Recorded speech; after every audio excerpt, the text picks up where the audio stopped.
Cool. So welcome everyone. Great to see you all. So it's a really good turnout. So there you go. You remember that thing? What sailing looks like? Yeah. So I thought I'd start with that. That's us last year.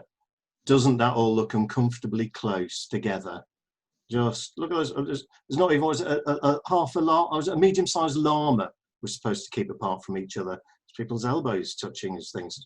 You have to bring out hives now, really, isn't it? Certainly COVID-19. Anyway, thank you for coming. Sailing. Well, we did get out and do some this year. That's the shakedown voyage. The team got out for 4 hours. And at the time, I said to Peter, I hope you enjoy it because it might be the only sailing we do all year. So that turned out to be a really funny joke, didn't it? Normally, I've got lots of stats to share with you. So this time, I think last year we sailed 5,766 miles. This year we did 12. We've done no comp cruise start yachting certificates, but I passed a certificate to launch big ship lifeboats, which is useful in Cumbria. Peter passed a mental health course, and Josh recently got track and traced. So that's a year of success. There has been some sailing by sea staff. So Peter, Ollie, Josh and I got a small boat. So that's the 4-deck team engaging in cuddling, I think, is certainly on the RWA course. Holly brought a boat back from Cuba, just as the boat, I've got an update. Joe's just sent me a thing saying you forgot my accounting qualification. Sorry, Joe. And yeah, Holly brought a boat back from Cuba as the UK went into lockdown. So she emerged into a very different place, but probably became the most popular person in the UK because, like all sailing boats, she came into the UK with a lot of toilet roll. So that was quite handy. Peter and Ollie have done a fair bit of sailing this year and done their best to keep the RNLI busy. So if you're used to the private message function on this now, you may wish to start asking Peter about their escapades with the RNLI this season, because I won't go any further. And Josh, Kaz and I borrowed a boat this year and did some sailing out of cows, which was so windy we did most of our training in the pub. We also had the training weekend, so last weekend. There's Lee delivering the RWA course on how to make paper aeroplanes, which was actually about coaching techniques. And then there's another pre-lockdown, everyone together kind of photo. Holly did a lot of work for us, developing an environmental package for us to do with young people on the boat, and that's one of the things about showing the effect of dredging on board. And Sue also gave a talk about mental health issues with young people. And then we also did this, which yeah, I'll just play it. I just can't explain it.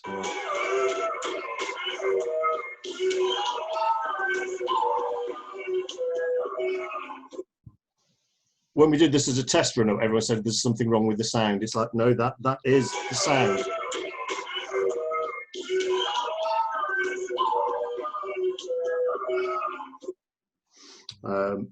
But that really was great work by Holly. That was us all demonstrating that in the ocean it's really noisy, and some of us there were whales trying to find our fellow whales, and other people were steamships, and that was the noise there.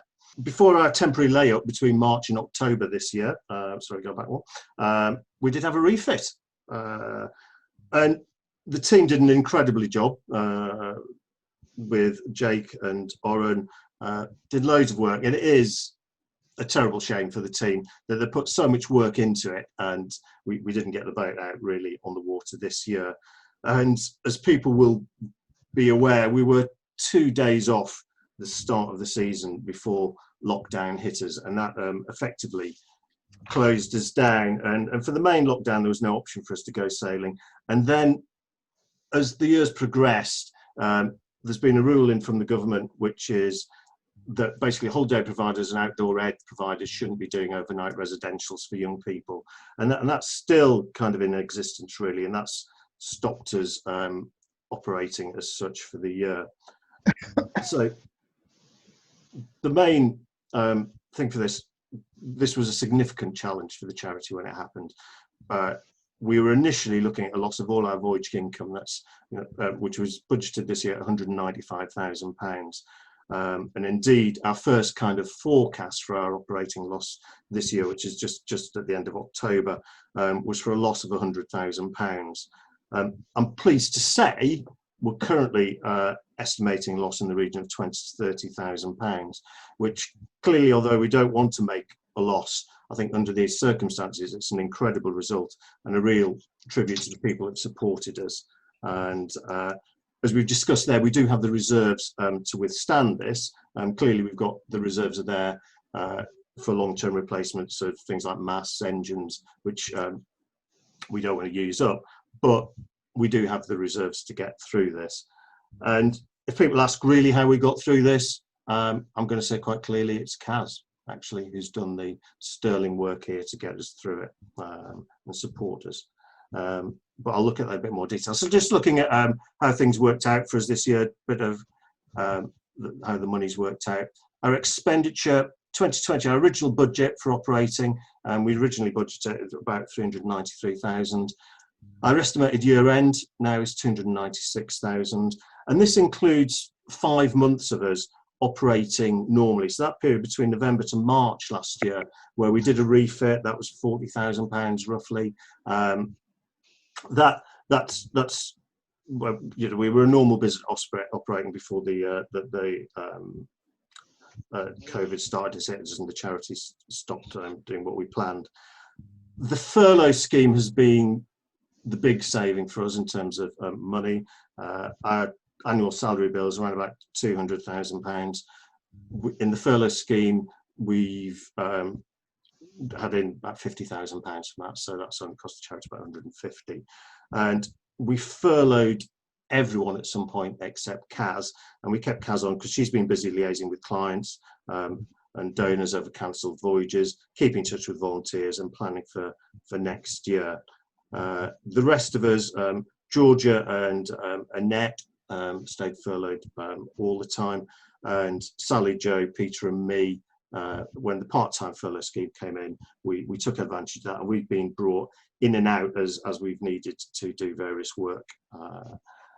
But the key thing for me, Kaz and the trustees is that we wanted to keep the team together. We really value our staff, and we decided we couldn't really easily replace the knowledge the team have on the boat, their understanding how we work, the relationships with team members, clients, volunteers, donors.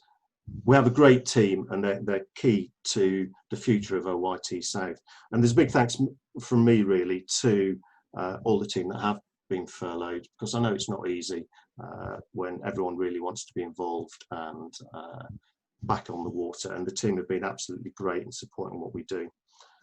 Another person that has significantly helped to save money was, of course, Holly, who, when she returned back from Cuba, agreed to live on board Prolific, and that allowed us to furlough Josh. And Holly looked after the maintenance of the boat, which is clearly Prolific's our main asset, and just keeping the boat in a good condition. And at the time, we were hoping at any point we might start sailing again this year. And a big thanks from me to Holly for doing that. In terms of income, we originally budgeted in a normal year 355 grand coming in. Estimated year end this year about 268,000 coming in, and we've been overwhelmed by the response from our supporters here. Many donors have continued to fund us even though we weren't delivering any services this year. They've lifted restrictions on grants that otherwise would be dependent on us actually running voyages. So perhaps grants that were due for voyage bursaries, they've let us use for our core costs. But we've also had great support from our members and volunteers and clients. So one of our 16-year-old bosuns ran 2.6 miles every day for 26 days to raise money for us and brought in £1,000. A number of our clients who deferred their voyage fees to next year but said, keep £50 towards the charity and towards your costs. We still want you to support you. And perhaps the most touching really was a 14-year-old who had been selected to do a voyage with us this year due to domestic violence in his life. And his response to losing his voyage with us was to fundraise for us. And he set up a garden exercise loop with his mum, which involved 3 different activities, and they vowed to complete it 26 times a day. So they started at 5 in the morning and finished 16 hours, 20 minutes later, and did 26 games of table football, 26 games of swing ball, and 468 holes of crazy golf. And they didn't even stop when their mums sustained a broken finger in the early round of swing ball. So phenomenal support from people, really, that we're very grateful for. And there's been lots of things just done through the year that have kept us really buoyant as an organisation, really. Dom Coleman did quiz nights for all the volunteer sea staff. We set up a sea staff Facebook group, and one of my great memories is Glyn reading Treasure Island, the whole of it, as a bedtime story to us all in a series. And then on the main site, main Facebook site, we launched a Facebook takeover weekend where various volunteers took over the Facebook, and that was run by Lauren, our youth trustee. And people talked about why they got involved with the charity, what the charity meant to them, and there was some really powerful stuff. The Brown family, Andy and Sally, and Hannah interviewed Andy and Sally about the whole family's involvement with the Ocean Youth Club and Ocean Youth Trust South, and thankfully they kept a lot of stuff out of it, which was a relief to me at one point, but it was really heartwarming. The other was from one of our volunteers, a girl called Neve, who I'm going to read just a synopsis of what she said over the few days, really, when she had her Facebook takeover. And she said, "I first sailed with OIT Scotland in 2011. I was age 13, and it was part of a group from a charity called Max, which does amazing work to support visually impaired people and their families. I was born with a condition called Peter's anomaly, which means I'm blind in one eye and have severely reduced vision in the other. In everyday life, this means I read Braille or size 36 print. I use a monocular for a distance, and I occasionally embarrass my family and friends, for example, by rather obviously mistaking a pair of walkers for a cow when out walking last summer." And then she went on to talk about her voyage. So the most exciting bit for me on a personal level came the next morning during the end of voyage cleanup. Andy called me down to his cabin, and I went below, and he told me I'd earned a sea staff recommendation and could come back as a volunteer. I can't tell you how much this meant to me, because I'd wanted to get more involved for a while, but I'd never thought I'd get a recommendation or anything. This voyage has really boosted my confidence in a way that nothing else could, because it showed me, despite my visual impairment, I could come away with a group of people who I did not know well, have an absolutely amazing time, learn loads of things, and then be given an opportunity to continue being involved in the future. This came at a crucial time for me, because without it, I really don't think I'd have the confidence to go off to university and get so involved with everything there and move forward with my life. Kaz did some great stuff with the bulletin. She started doing this time last year, this time 2 years ago, this time 4 years that we were doing this, which largely I spent a lot of time looking at photos of myself, thinking how much younger and skinnier I looked at the time. We also did staff team Zoom meetings, which started off work-wise, but then we realised during lockdown my kids in the bottom right were having much more active and interesting lives than the rest of us, and the whole lockdown, the whole team Zoom became Peppa Pig show, where every staff member had to bring a cuddly toy and entertain them. And of course we kept track of everyone's hair. There's Ollie with our refit lockdown hair, and there's Holly trying out a different hairstyle, or a different style there, and I won't leave myself out of this. That's me running up. I was trying to grow it as long as I could through lockdown, and then I realised for Asto I had to interview a member of staff on Zoom, so I did what anyone else would do, which is drink 2 bottles of wine with your wife and let her cut your hair. But it's hard to keep level-headed about this. I was occasionally getting snippets back from the boat that made me worry about them, and I'll just show you this. This is mid-lockdown on Prolific with Holly and Josh.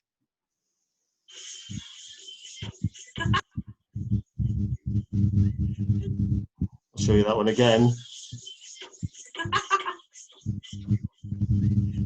Bit on income, really. We had some great successful applications of grant funding. This is, where CAS excels.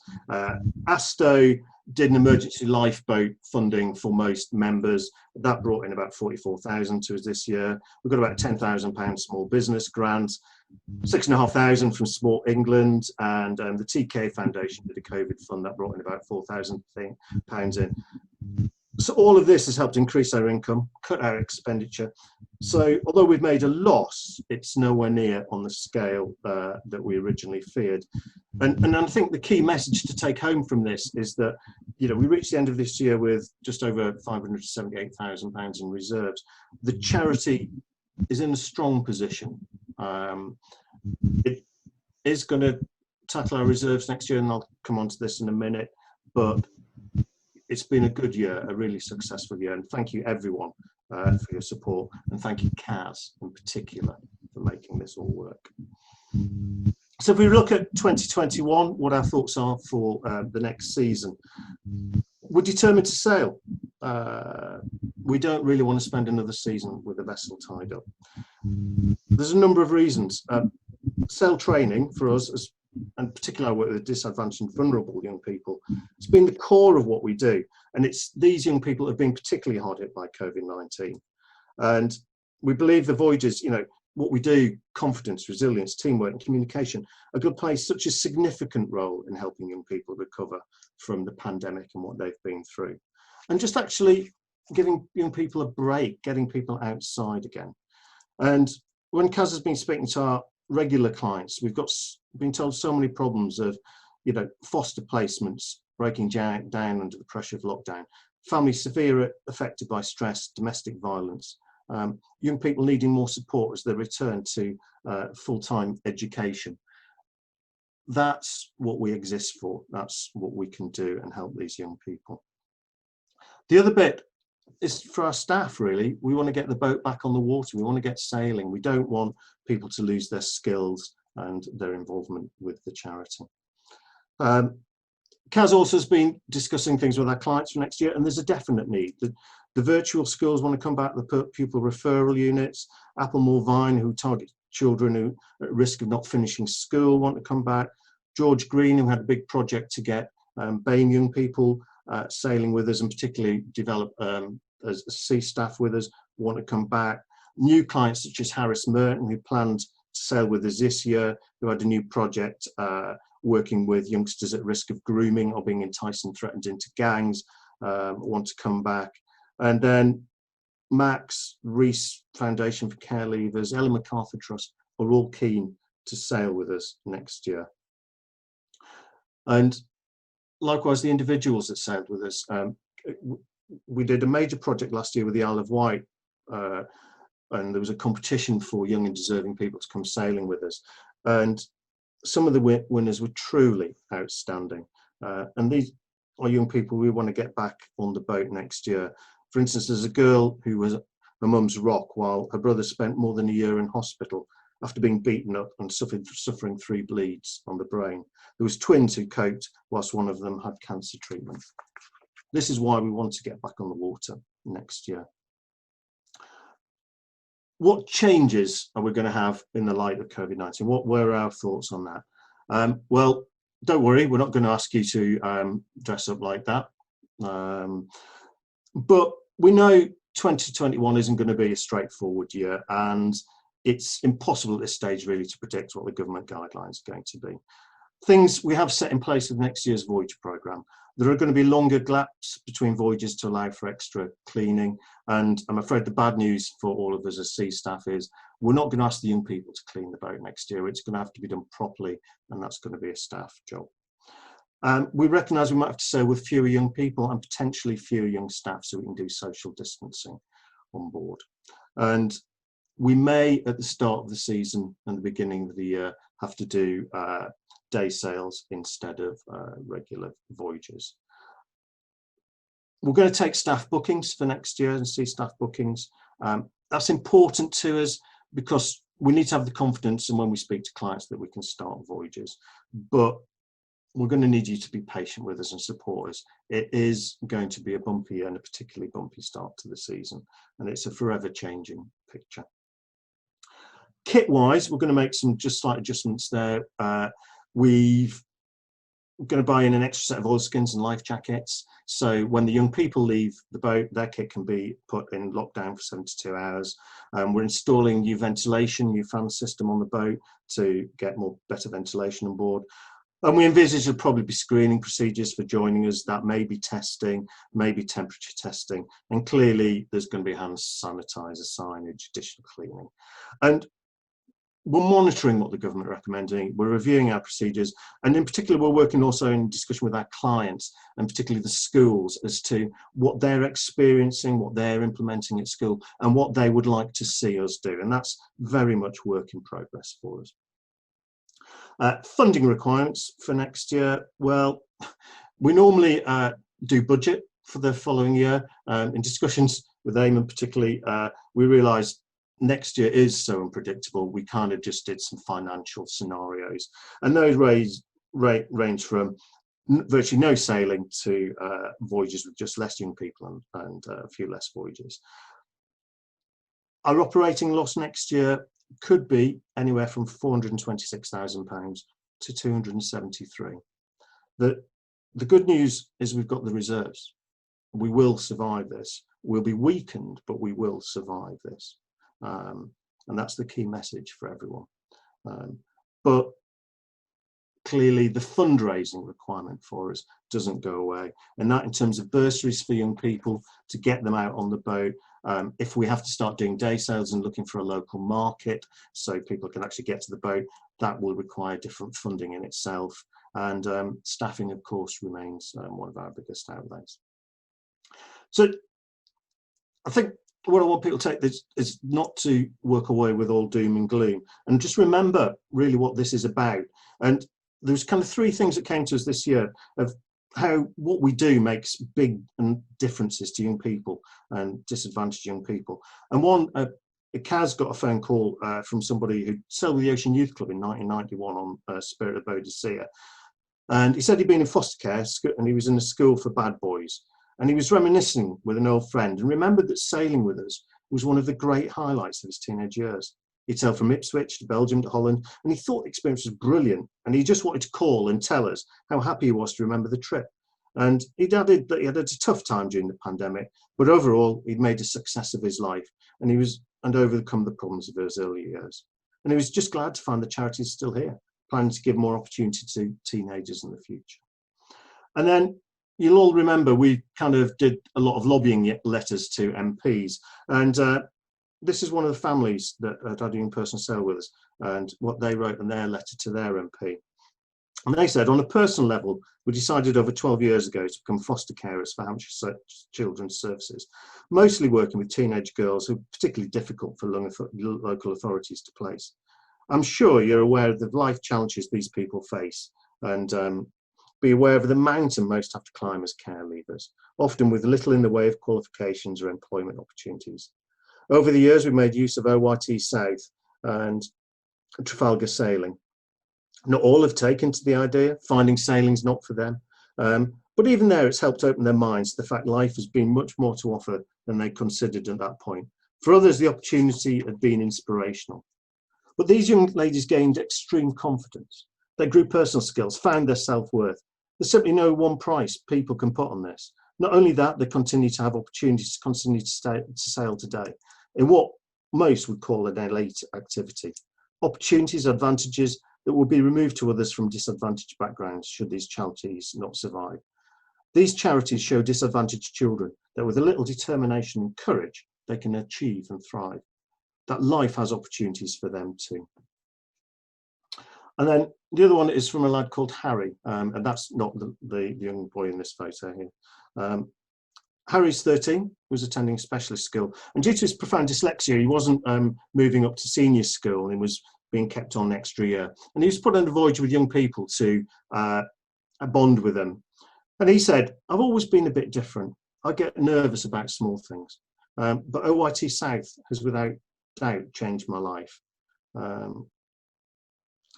He said, we arrived and got on board. I was still a bit nervous, but once we sat around the table and met everyone, it all went away. We had a great bunch of staff, including Georgia, Holly, Peter, and one mad, well, more mad than the others, One whose name I can't remember. In all honesty, I don't remember my first voyage in detail. The main thing I remember is the feeling I got. I learned all sorts of things that I would not if I'd not gone. He then said he was hooked. He got Chris Ellis Award, came back. He said, when I think of OIT South, I think of an amazing boat with amazing and mad people, great stories and amazing experiences. Above all, however, I think of two people, Georgia, who got me hooked on small and big things around the boat and how they work, and Peter, the most insane, interesting and coolest person I've ever met. These two people have stuck in my mind. Every member of the staff I've met is amazing and made an impression on me that will last a lifetime. All I can say to those amazing people is thank you.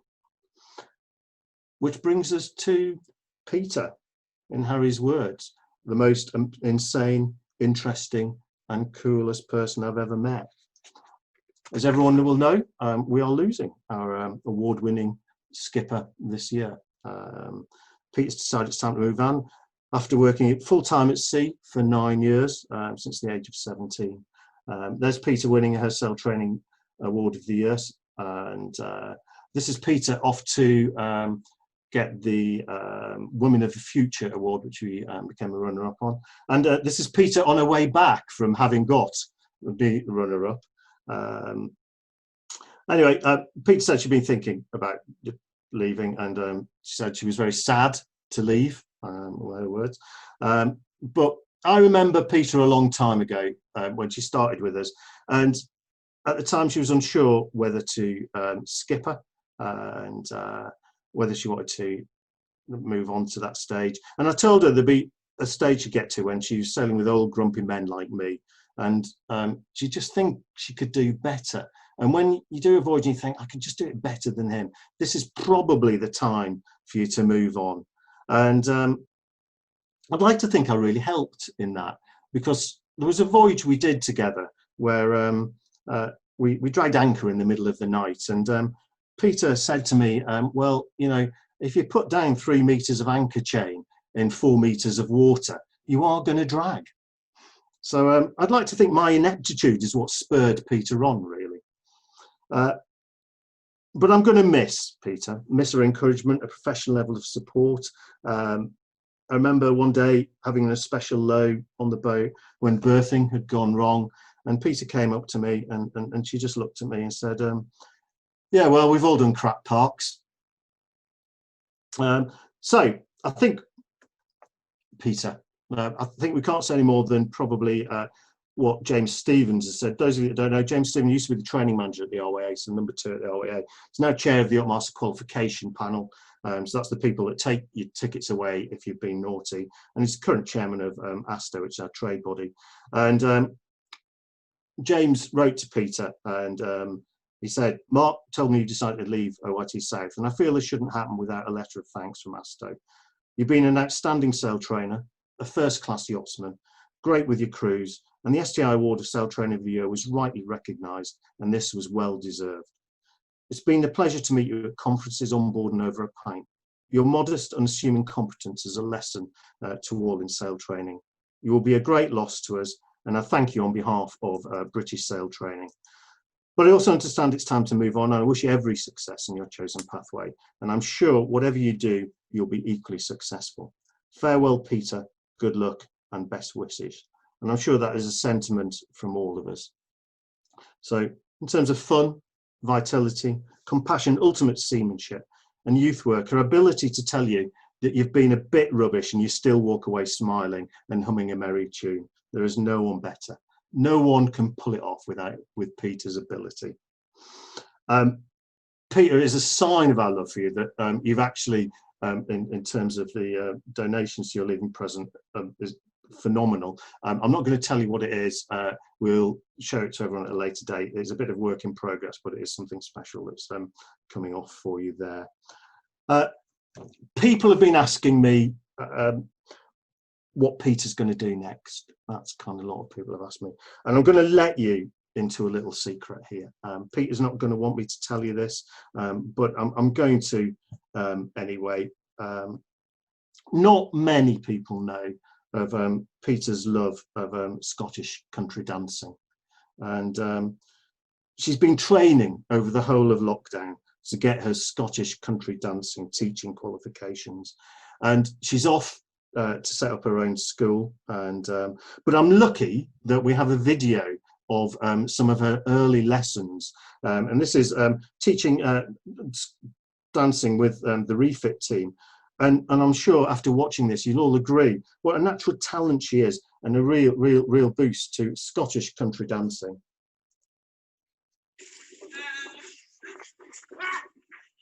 That's not working, is it?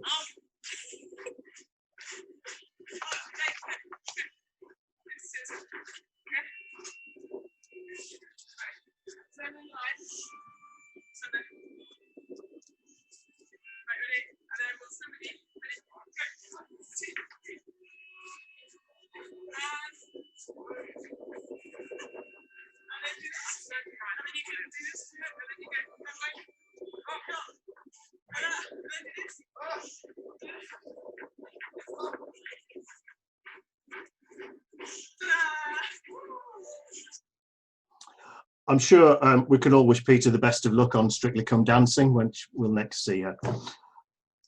But we are lucky. We next have Holly joining us. People remember Holly. There's a photo of Holly. Oh, sorry, not that one. Perhaps that one. No, perhaps no. Sorry, Holly. No. There's Holly. That's a good one. Holly, welcome. Holly's our next skipper. People remember Holly. Well, I'll go back. Holly first started sailing with us in 2012 as a young person, saved on John Lang from Plymouth to Spain, took part in the tall ships, and she's the only person in OIT South's history to go from young person, young crew member to staff skipper. So well done, Holly. Holly has masses of experience and is much loved by our staff and young people. We're lucky to have her, and she's a very welcome addition to the team. Welcome, Holly. Nearly finished, you'll be all relieved to know. One more farewell. Yvonne, who is leaving the board. Yvonne was one of the key members to get OIT South going, but before that she'd been the long-term skipper of the Ocean Youth Trust and Ocean Youth Club. And along with Brian, was one of the key people to recruiting me to Ocean Youth Trust South and getting my career going and getting me where I am today, really. Largely by giving me the occasional kick up the arse. She was one of my first skippers when I joined. I remember on such voyages on Spirit of Boadicea where we'd have such chats as do we beach the boat up that piece of the Dutch coast because we thought the prop shaft was coming out the back. And she coped with all my excesses as a bosun. As a relief skipper, early on in my career, Yvonne would give me lots of tips, which I valued, and would give me also interesting parting gifts, such as leaving her knickers in the cabin for me. So thank you, Yvonne. I think Yvonne is muted, hopefully, so can't do any stories back about me. But Yvonne has been one of our relief skippers. She's run all our medical courses, and in short, OIT South wouldn't be where it is today without Yvonne. Her professionalism, a commitment to training, maintaining the highest of standards, but actually genuinely caring about the staff, the volunteers and young people that sail with us. Yvonne's helped us make us the charity and success we are today.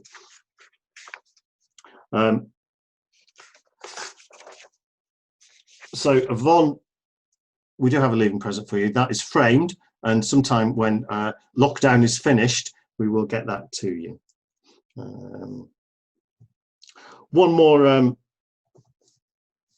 final thing. I think Josh has now joined us, hopefully. So a big thanks to Josh for living on board and maintaining the boat. I really appreciate it, Josh. And then one final one to Kaz, really. Kaz has kept working through the whole of this, really. And I think Kaz has had the toughest job of all. She spoke to the customers, to young kids that have wanted to come sailing and had to tell them they couldn't this year, and deal with donors and do my childcare. And Kaz has been exceptional.